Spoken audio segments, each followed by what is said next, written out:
Bonjour à tous chers frères et sœurs, j'espère que vous allez bien, moi ça va très très bien. On va se retrouver aujourd'hui donc sur une vidéo incroyable, une vidéo qui peut, attention je vous le préviens, vous glacer un petit peu le sang et vous choquer pour certains d'entre vous qui sont les plus sensibles. Mais vous allez voir qu'en fait il ne faut pas être choqué. En fait, c'est quelque chose qui est inéluctable. Aujourd'hui, nous allons parler de qu'est-ce qui se passe au moment de la mort. Et également, je vous présenterai un témoignage d'un grand évangéliste que vraiment, je trouve qu'il fait vraiment du très bon travail pour le Seigneur. Il habite donc sur l'île, il travaille beaucoup sur l'île. Il s'agit donc de Samuel. Et je sais qu'il fait du bon travail pour le Seigneur. Et donc, il va rendre son témoignage comme quoi il a vraiment vu l'enfer lors d'une tentative de suicide. C'est quand même assez incroyable. Mais tout de suite, vous allez voir en début de vidéo une personne qui, au moment de rendre son âme, va tout simplement avoir l'ouverture de ses yeux spirituels et voir un petit peu qu'est-ce qui se passe dans le monde, dans l'au-delà. Donc c'est assez incroyable, vous allez voir. Et donc je vous laisse regarder ce petit extrait et je vous laisse écouter également le témoignage de Samuel. Et on se retrouve donc juste après cette vidéo. Voilà, je te préviens, cette vidéo, elle glace le sang. Donc voici cette femme qui est sur le point de mourir en fait. Et là, il se passe quelque chose, donc elle voit dans l'invisible. Il faut savoir que les personnes, juste avant leur mort, deviennent conscients des choses qui sont invisibles. Et cette femme-là est en train de voir une entité qui n'a pas l'air positif. Voilà, et elle a le regard effrayé. Et voici que maintenant, là, elle rend l'âme. Voilà, donc ça y est, elle est partie. Son corps, son esprit est sorti de son corps. Et alors, je voudrais juste vous dire que c'est juste une réalité. Nous sommes un esprit qui a une âme qui est dans un corps. Et quand le corps meurt, c'est comme une enveloppe. Donc la lettre est toujours là, bel et bien écrite, mais la lettre, voilà, on peut l'acheter à la poubelle.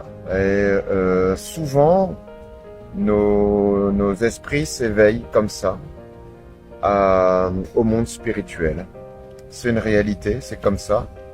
Le grand-père de mon épouse est parti avec une paix, il a vu quelque chose et un sourire est venu sur son visage. C'est l'opposé de cette femme, hein.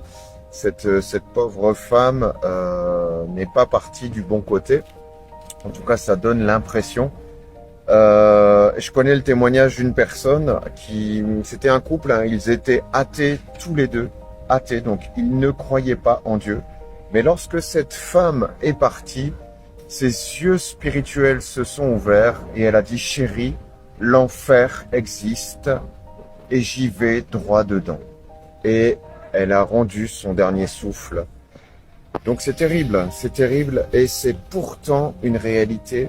La réalité est que l'enfer et le paradis existent. Qu'est-ce que c'est le paradis?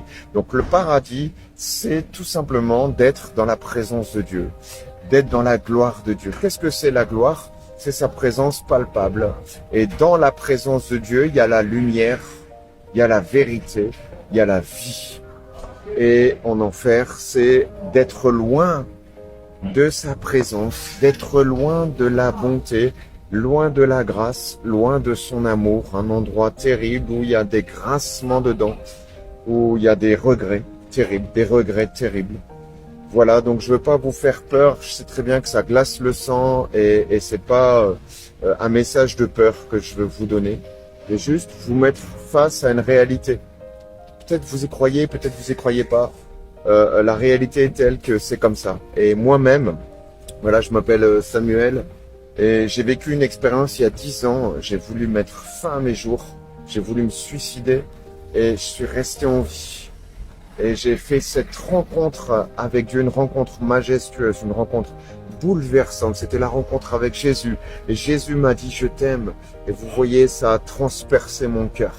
Transpercé mon cœur. Je pleurais comme un bébé dans la présence de Dieu. C'était formidable. Et vous savez, j'ai vu l'enfer. J'ai vu l'enfer et il y a comme un trou qui s'est dessiné derrière moi. Il y a le bruit des voitures. Je suis sur un parking. Il y a un trou qui s'est fait derrière moi et il y a comme comment dire, comme une nuée ardente. Vous savez, comme quand un volcan là, il pète, le pic de Dante, Et j'ai vu cette nuée ardente qui est montée, une fumée épaisse, tellement épaisse, et j'ai vu dans ce trou, et je me suis retrouvé dedans soudain. Et je voyais des milliers, peut-être des millions, peut-être même des milliards de personnes. C'était incroyable, qui étaient comme dans un lac, mais c'était un lac avec de l'eau, c'était comme noir, mais plus noir que le noir que je connais sur cette terre. Et il y avait du feu. Mais vous voyez, c'était pas comme le feu qu'on a nous dans le monde naturel. C'était un feu noir et un feu bleu qui était à l'intérieur de chaque personne. Et c'était comme des brûlures ardentes, c'était terrible. Et je voyais ces personnes qui n'avaient plus de chair, enfin qui n'avaient plus de peau, c'était comme des amas de chair. Et ils souffraient tellement qu'ils essayaient de se grimper les uns sur les autres pour sortir de ce lac en fait. Donc voilà, c'est vraiment terrible. Je suis désolé de vous raconter ça, de vous effrayer peut-être. En tout cas, c'est pas le but. Et j'ai vu ça et ça m'a bouleversé. Ça a bouleversé ma vie. Et depuis aujourd'hui, je suis un gagneur d'âme. Je témoigne de ma foi en Dieu parce que mon but, c'est de vous gagner en fait. Peu importe ma réputation. Je sais qu'il y en a qui rient, je sais qu'il y en a qui se moquent, mais je considère que votre vie a plus de valeur que ma réputation. Et je vais vous donner ce message, que la vie éternelle, on peut la trouver dès aujourd'hui. Il y en a qui partent de ce monde sans savoir où ils vont, s'ils vont en enfer ou au paradis. Mais vous pouvez savoir dès aujourd'hui parce qu'il y a une porte qui est ouverte pour toi, pour moi. Cette porte-là, elle s'appelle pas Allah, elle s'appelle pas Bouddha, elle s'appelle pas Mahomet, elle s'appelle pas Sainte Rita, elle s'appelle pas Marie. Cette porte, elle s'appelle Jésus-Christ. J'ai envie de dire Amen pour ce magnifique témoignage, cette porte ouverte qui est donc le Seigneur Jésus-Christ. La Bible nous dit bien qu'il n'y a qu'un seul nom que Dieu a donné parmi les hommes, par lequel nous devions être sauvés, c'est Jésus-Christ de Nazareth. C'est le plan parfait de Dieu qui était déjà annoncé dans l'Ancien Testament, donc dans la Torah. Et aujourd'hui, le diable a semé, lui, de son côté, d'autres religions, des mouvements, des fausses doctrines qui sont tout simplement corrompues et qui, lorsque l'on connaît et qu'on maîtrise bien la Bible, qui est la parole de Dieu, tout simplement l'inverse de ce que Dieu demande, de sa volonté. Donc c'est pour ça que la Bible nous dit que le manque de connaissance n'est bon pour personne et peut faire périr une âme. Nous devons avoir cette connaissance en lisant la parole de Dieu, en se formant auprès de frères qui ont déjà l'expérience dans la parole. C'est très très important et nous devons faire attention parce qu'aujourd'hui, le Seigneur Jésus l'a dit, il y a beaucoup de faux prophètes, beaucoup de personnes qui se disent hommes de Dieu, mais qui ne sont tout simplement que des instruments, des ustensiles du diable pour semer la zizanie, le trouble dans les pensées des gens, mais aussi pour les emmener dans des faux mouvements. Voilà, donc il faut faire vraiment très très attention. À partir du moment où vous voyez des gens qui font l'inverse de ce qui est écrit dans la Bible, il n'y a pas cherché midi à 14h, vous savez que ce n'est pas de Dieu. Dieu ne change pas, il est le même hier, aujourd'hui et demain. Sa parole n'a jamais changé, Jésus l'a dit, ma parole ne passera jamais, elle restera. Et à partir du moment où quelqu'un vous dit de faire l'inverse de ce qui est écrit, ou qu'il arrange à sa sauce, vous ne pouvez plus dire que cet homme sert le Seigneur, parce que cet homme est déjà en train de se corrompre en fait spirituellement. Donc c'est pour ça que nous devons lire la parole de Dieu, c'est très très important, et c'est pour ça que je vous enseigne toujours, comme j'ai dit depuis ma confession de foi, il y a de ça déjà presque 4 ans, j'ai toujours dit, je ne m'éloignerai jamais de ce qui est écrit dans la Bible, je ne m'arrangerai jamais avec un texte, parce que je sais que je me mettrai à défaut avec le Seigneur. Donc dans ces témoignages, on a entendu vraiment des choses incroyables, et je vais pouvoir aussi vous témoigner de quelque chose de stupéfiant que j'ai vécu lors du décès de mon grand-père.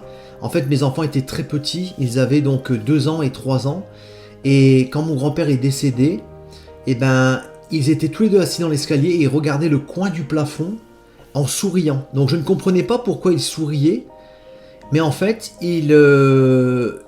on a attendu un petit peu, on leur a posé la question, et on leur a dit, pourquoi tu souris, qu'est-ce qu'il y a, qu'est-ce que tu regardes? Il dit, c'est papy qui est là-bas. Et c'était vraiment, à cet âge-là, à 2 ans et 3 ans, on ne peut pas dire qu'un enfant mente ou quelque chose comme ça, c'est complètement impossible. Donc c'est vraiment des choses qui doivent se passer, la parole de Dieu n'en parle pas réellement. Par contre, la Bible nous dit bien qu'il y a des choses qui sont écrites et que l'on sait. La Bible nous dit que après la mort vient le jugement. Donc il n'y a pas de purgatoire, il n'y a pas de seconde chance, il n'y a pas rien du tout. Il y a un jugement qui va se faire lors du tribunal de Christ, lorsque Dieu va ressusciter les morts. Donc ceux qui sont morts en Christ et ceux qui sont morts sans Christ. Hein. Et ceux qui sont morts sans Christ vont passer devant le tribunal de Dieu pour être jugés. Donc à partir de là, on sait qu'il n'y a pas de purgatoire, il n'y a pas de seconde chance. Après, ce sera suivant le jugement de Dieu et suivant sa volonté qu'il y aura une condamnation ou pas. Donc il faut déjà bien comprendre cette chose-là. Et nous avons également dans la parole de Dieu d'innombrables passages qui nous parlent de l'enfer, hein, qui nous parlent de ce lieu de tourment comme étant donc le lac de feu éternel, la géhenne, le séjour des morts. Donc je ne vais pas y revenir parce que j'ai déjà fait plusieurs vidéos sur ma chaîne, donc vous pourrez justement aller les voir. Mais on a bien sûr ce passage qui est complètement clair, net et précis, qui nous parle bien sûr de l'homme riche et du pauvre Lazare. On voit cet homme riche qui a fait de mauvaises choses toute sa vie, qui se retrouve après sa mort dans un endroit de souffrance incroyable, où il supplie même d'aller demander pour aller tout simplement avertir ses frères pour pas qu'il ne se retrouve lui-même. Donc souvent j'ai tendance à dire qu'après la mort c'est la douche froide pour ceux qui n'ont pas leur vie en règle avec le Seigneur, pour ceux qui n'ont pas placé leur foi en Jésus-Christ. C'est vraiment la douche froide parce que on a aussi beaucoup de témoignages de Émi, des personnes qui sont décédées, qui sont revenues à la vie, qui témoignent que 2 démons sont venus les chercher ou 2 anges sont venus les ramener au ciel. Donc on a des témoignages incroyables et je pense que tout ça est permis par le Seigneur pour justement ouvrir un petit peu les yeux des gens qui sont dans l'incrédulité la plus totale aujourd'hui. N'oublions pas que Dieu est amour et la Bible nous dit bien que le Seigneur ne veut qu'aucun périsse, mais malheureusement les gens choisissent d'eux-mêmes leur propre condamnation en ne croyant pas, en ne mettant pas leur vie en règle. Donc c'est quand même vraiment malheureux. Donc en tout cas on voit bien aussi ce frère qui passe beaucoup de temps dans l'évangélisation, je ne vois pas l'intérêt qu'il aurait à mentir, qui témoigne quand même de façon incroyable de cette horreur qu'il a pu vivre lorsqu'il a voulu se suicider, et justement il a eu cette chance que le Seigneur lui fasse grâce. Cette chance incroyable, il a vu le Seigneur Jésus-Christ, et ça c'est quelque chose qui est donné à très peu de monde, mais c'est aussi un très beau témoignage qui est encourageant dans notre foi. Hein. Donc tout cela mis bout à bout nous montre une chose, c'est qu'il y a bien un enfer, un paradis, un Dieu et le diable. On a aussi tous ceux qui vénèrent Satan, donc on ne peut plus douter à l'heure d'aujourd'hui sur l'existence de Dieu, sur l'existence de l'enfer, parce qu'on a trop de témoignages, on a également tout ce qui est écrit dans la parole du Seigneur. Et on a bien sûr tous ces gens qui racontent l'avoir vécu, l'avoir vu de leurs propres yeux. Donc faisons attention, chers frères et sœurs. Et moi je pense aussi qu'au moment de la mort, il y a donc cette ouverture des yeux spirituels qui fait que les gens peuvent apparaître à des vivants, comme ça a pu être le cas notamment avec mes 2 enfants qui ont pu voir mon grand-père décédé. Mais ça peut également aussi ouvrir les yeux. Il y a des personnes qui ont blasphémé. Hein. Il y a par exemple un monsieur qui avait blasphémé le Saint-Esprit toute sa vie, qui a vécu donc les 9 dernières années cloué dans un lit, dans une souffrance incroyable, et qui au moment de mourir était terrifié. Donc il avait un visage terrifié de ce qu'il voyait. Et je pense que c'était sa récompense par rapport à tous les blasphèmes et toutes les moqueries qu'il a pu engendrer durant sa vie, parce qu'il a aussi corrompu, il faut le dire, beaucoup de monde. Il avait été un ustensile puissant du diable pour tout simplement discréditer la Trinité, discréditer le Seigneur Jésus, emmener les gens dans des faux chemins, des fausses religions. C'était quand même assez incroyable, et quand j'ai vu cette vidéo au moment de sa mort, j'ai vraiment vu qu'il y avait quelque chose et que le Seigneur lui a montré l'enfer et lui a montré les démons qui venaient le chercher. Donc voilà moi ce que je voulais vous montrer aujourd'hui, encore ce témoignage puissant. Il y en a vraiment incroyablement sur internet, hein, on peut vraiment voir que ça. Donc je vous encourage, chers frères et sœurs, à mettre votre vie en règle. Le Seigneur Jésus nous a demandé 2 choses pour être sauvés. Il n'y a pas besoin de chercher beaucoup de choses, hein. Simplement mettre notre vie en règle, c'est-à-dire abandonner le péché, lui demander son aide, et bien sûr nous faire baptiser, accepter le Seigneur Jésus-Christ dans notre cœur, c'est-à-dire porter notre foi en lui. C'est tout ce qu'il faut faire pour être sauvé. La Bible nous le dit de façon très claire, donc on n'a pas besoin comment dirais-je, d'aller au catéchisme, on n'a pas besoin de baptiser nos bébés, on n'a pas besoin de toutes ces choses-là. La Bible nous dit de nous baptiser dans un état de bonne conscience, c'est-à-dire en ayant produit déjà des fruits dignes de la repentance, et bien sûr de placer notre foi en Jésus-Christ. C'est un engagement volontaire avec le Seigneur. À partir de là, vous êtes purifiés de vos péchés par le sang précieux de Christ, et vous avez l'assurance de la vie éternelle. Et aujourd'hui, j'aimerais vous dire également qu'aucune religion ne peut vous assurer le salut, mis à part la foi en Jésus-Christ. Voilà, chers frères et sœurs, j'espère que cette vidéo vous a plu. N'hésitez pas à la liker, à la partager un maximum. Et je vous dis donc à très bientôt pour une prochaine vidéo. Soyez bénis dans le nom de Jésus. Amen. Tout pouvoir m'a été donné dans le ciel et sur la terre. Il y a plusieurs demeures dans la maison de mon Père. Si cela n'était pas, je vous l'aurais dit. Je vais vous préparer une place. Et lorsque je m'en serai allé et que je vous aurai préparé une place, je reviendrai et je vous prendrai avec moi, afin que là où je suis, vous y soyez aussi. Vous savez où je vais, et vous en savez le chemin.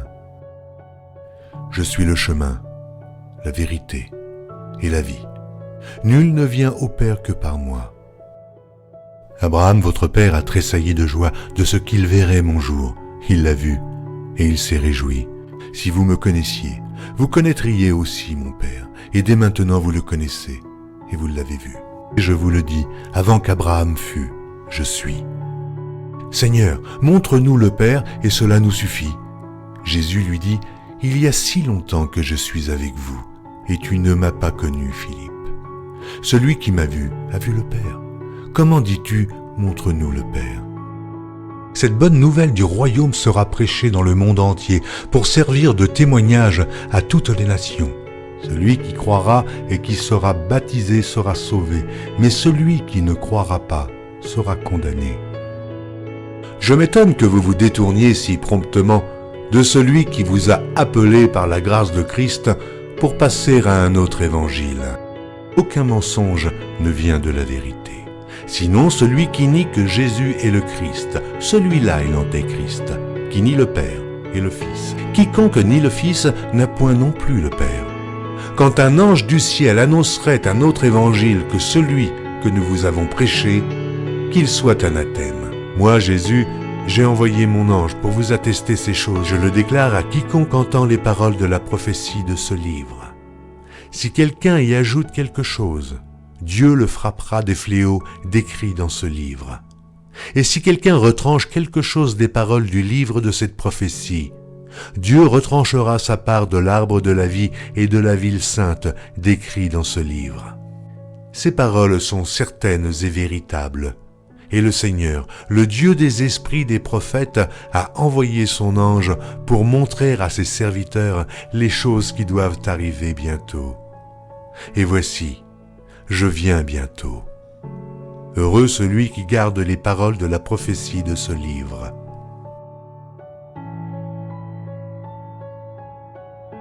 Voici, il vient avec les nuées, et tout œil le verra, même ceux qui l'ont percé. Et toutes les tribus de la terre se lamenteront à cause de lui. Oui, Amen. Je suis le rejeton et la postérité de David, l'étoile brillante du matin. Je suis l'alpha et l'oméga, dit le Seigneur Dieu, celui qui est, qui était et qui vient, le Tout-Puissant, le premier et le dernier, le commencement et la fin. Que la grâce du Seigneur Jésus soit avec tous. Moi, Jésus, je viens bientôt. Vous êtes d'en bas, moi je suis d'en haut. C'est pourquoi je vous ai dit que vous mourrez dans vos péchés. Car si vous ne croyez pas ce que je suis, vous mourrez dans vos péchés.